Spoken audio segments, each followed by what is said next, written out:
시청자 여러분 안녕하십니까. 굿모닝 인포맥스 2부 오늘도 힘차게 문을 열어보겠습니다. 먼저 연합 인포맥스 기자군단의 취재 파일로 시작해보겠습니다. 네, 오늘은 이민재 기자가 나와 있습니다. 안녕하세요. 네, 안녕하세요.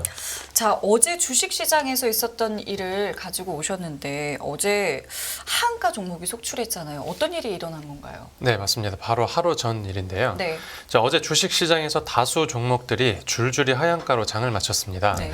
이제 연합인포맥스 신주식 종합 화면을 확인해 봤는데 네. 이제 코스피 시장에 상장된 서울가스, 대성홀딩스, 삼천리, 세방, 다울투자증권 이렇게 5개 종목 가격이 어제 하루 동안 30% 가까이 빠졌습니다. 네.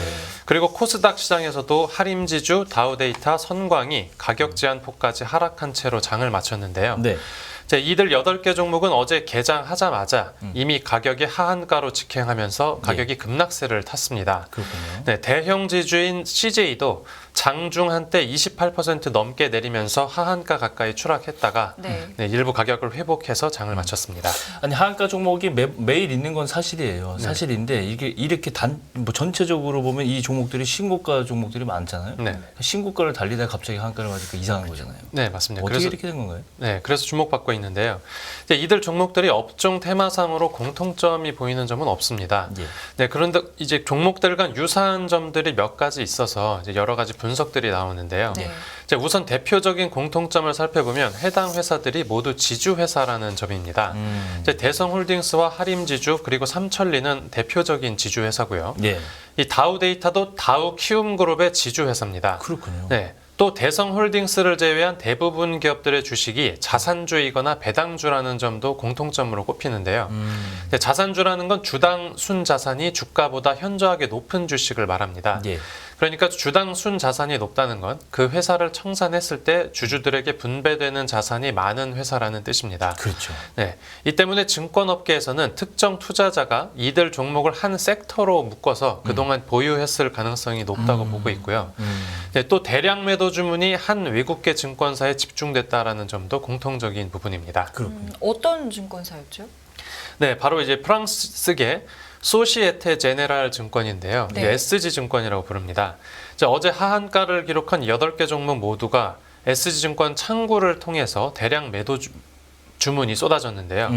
SG증권에서만 다울투자증권이 52만여 주, 네. 그리고 하림지주가 200만여 주, 네. 다우데이터가 32만여 주 등이 팔렸습니다.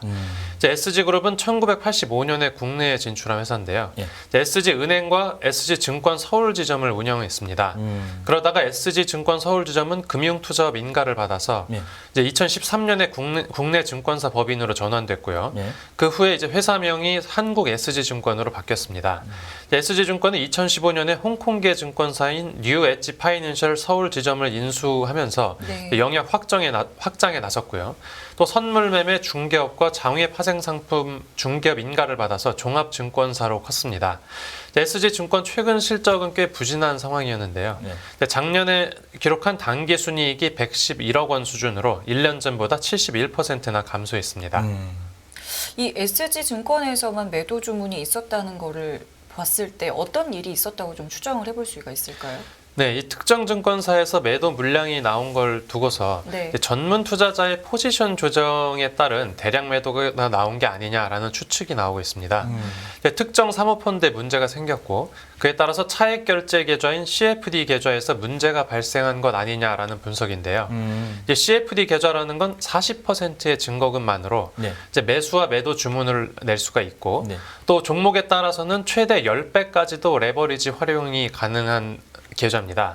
네, 그러니까 CFD를 통해서는 네. 이 기관이 아닌 개인 전문 투자자도 이제 허가를 받아서 공매도를 할 수가 있는데요. 네. 네, 장외 파생 상품 거래이기 때문에 네. 만약 CFD 계좌가 손실 구간에 들어가면 네. 이제 자동 청산되는 시스템입니다. 그렇군요. 네, 실제로 일부 종목의 신용 잔고 비율이 10%가 넘어가는데요. 네. 네, 최근에 주가가 하락하면서 담보 부족 등이 벌어졌고 그에 따라서 반대 매매가 일어났다라는 추정이 나오는 겁니다. 합리적인 의심이십시오. 네. 예. 또 있습니다. 그 SG증권의 내부 프로그램 매매에서 특정 집단이 이렇게 묶여 있는데 프로그램 오류로 매도됐을 가능성이 아이고. 있다라는 의혹도 제기되고 최악이네요. 있습니다. 그 가능성은요. 네. 그런데 이 근거가 있습니다. 네. SG증권은 앞서 과거에도 프로그램 매매에서 이제 오류를 낸 적이 있는 걸로 알려진 회사인데요.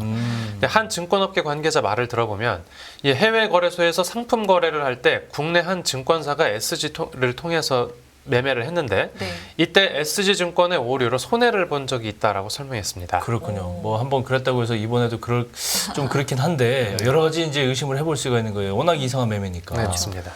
이 때문에 주식시장 전체 분위기가 좀 썰렁해졌겠는데요. 네네. 안 그래도 점차 불안감이 확산하고 있는데요. 이 증권업계에서는 외국계 증권사 전반의 실적 부진을 좀 주목하는 분위기입니다. 이제 그간 실적 저하 등으로 일부 증권사의 이탈이 예상되고 있었는데 예. 이제 이번 일을 계기로 SG증권도 철수를 준비하는 게 아니냐라는 철수설에 힘이 실리고 있습니다. 네, 하지만 그간 한국 SG증권의 수익성을 고려해 보면 철수를 고민하기에는 조금 이르다라는 해석도 나오고요.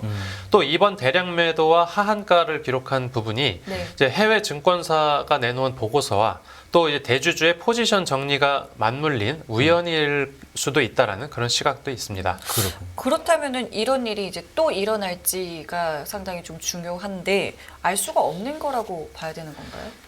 네, 지금 종목별 매도 잔량을 살펴보면, 네. 그러니까 매도 주문이 들어가 있는 그 잔량이 네. 좀 아직 많이 남은 상황이어서 불안감이 없지는 않습니다. 아. 네, 이 주가 앞으로의 방향을 정확하게 이제 예측하기가 어려운 부분인데요. 네. 이제 한 금융투자업계 관계자 말을 빌려보면, 네. 이제 매도 잔량에는 허수가 좀 많이 있기 때문에 매도 잔량이 많다고 해서 주가의 하락을 단정할 수는 없다고 설명했습니다. 네, 그렇기 때문에 이 주가가 앞으로 어떻게 움직일지는 실제로 지켜봐야 알 수 있는 부분이라고 말했습니다. 이게 지금 이런 현상이 나온 이유가 정확하게 밝혀지지가 않았잖아요. 네, 이게 맞습니다. 진짜 단순한 전산 오류 중 사업 프로그램 매매 오류인지 아니면 일부러 이렇게 한 건지 아니면 진짜 담보 부족에 따른 반대 매매가 나와서 이렇게 된 건지 아직 모르는데 네. 당국의 반응이라든가 뭐 대응은 어떻습니까? 네, 금융당국도 이제 그 조사가 필요하다는 그런 업계의 요구를 들어서 네, 이제 한국거래소 같은 경우에는 시장 모니터링에 착수한 상태입니다. 네, 또 증권사와 정보 교환을 하고 있다고 전해지고요. 네. 이제 거래가 정상적인 거래였는지부터 이제 시장을 한번 살펴볼 계획이라고 합니다. 이제 금융위원회와 금융감독원은 이 한국거래소의 모니터링을 기반으로 네. 또 앞으로 시장에 미칠 영향을 예의주시하고 있는 상황입니다. 이제 한 금융당국 관계자는 앞서 말씀드린 그 루머와 관련해서 이제 확인된 사항은 없다. 그냥 루머는 루머일 뿐이다라고 설명을 했고요. 예.